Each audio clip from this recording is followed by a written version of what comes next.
no money.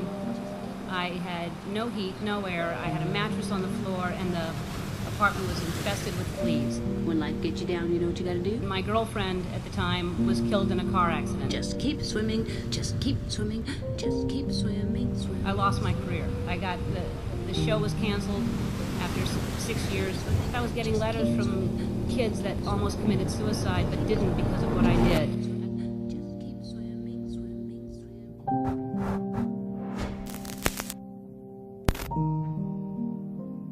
I didn't go to college here, and as I don't know if President Cowan knows, I didn't go to college at all, any college.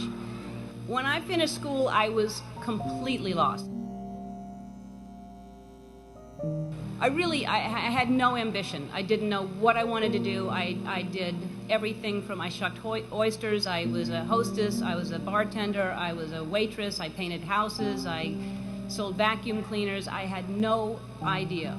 And I thought I'd just finally settle on some job and I would make enough money to pay my rent, maybe have basic cable, maybe not. I didn't really have a plan. My point is that by the time I was your age, I really thought I knew who I was, but I had no idea. The way I ended up on this path was from a very tragic event.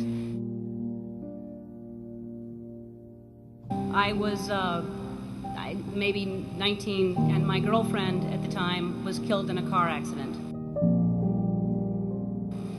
And I passed the accident, and I didn't know it was her, and I kept going.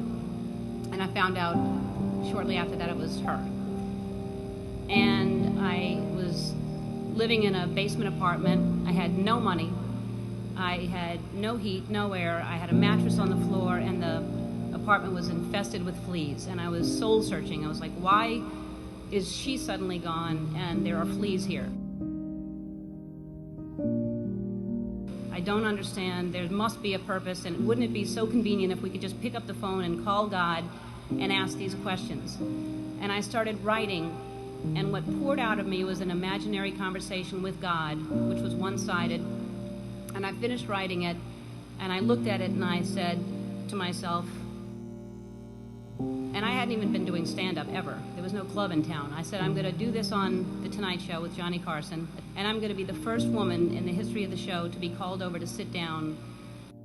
Several years later, I was the first woman in the history of the show, and only woman in the history of the show, to sit down because of that phone conversation with God that I wrote. Would you welcome Ellen Degeneres?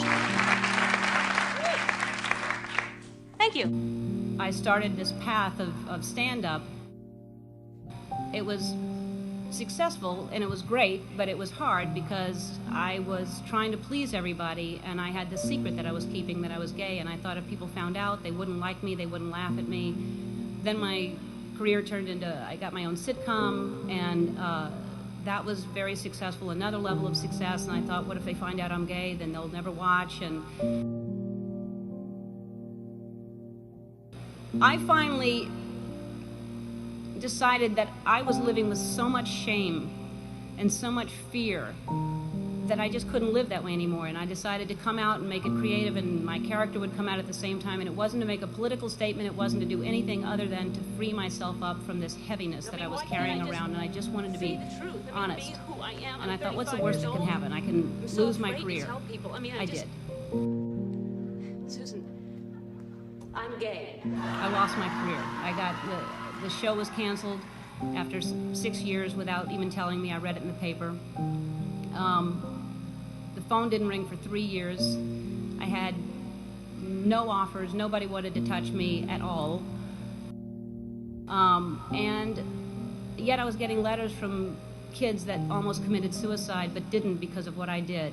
And I realized that I had a purpose, and it wasn't just about me, and it wasn't about celebrity, but I felt like I was being punished, and it was a bad time. I was angry, I was sad, and then I was offered a talk show.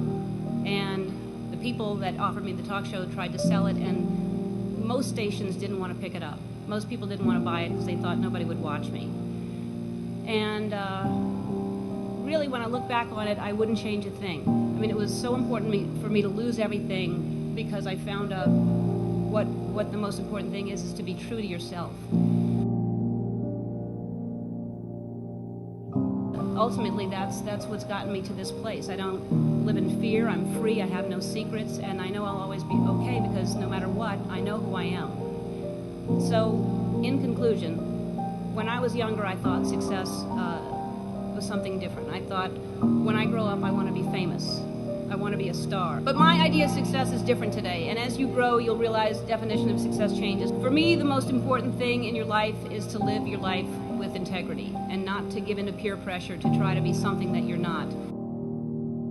To live your life as an honest and compassionate person, to contribute in some way. So to conclude my conclusion, follow your passion, stay true to yourself, never follow someone else's path, and everything will be fine. And I know that a lot of you are concerned about your future, but there's no need to worry. Some of the most devastating things that happen to you will teach you the most. When life gets you down, you know what you gotta do? Just keep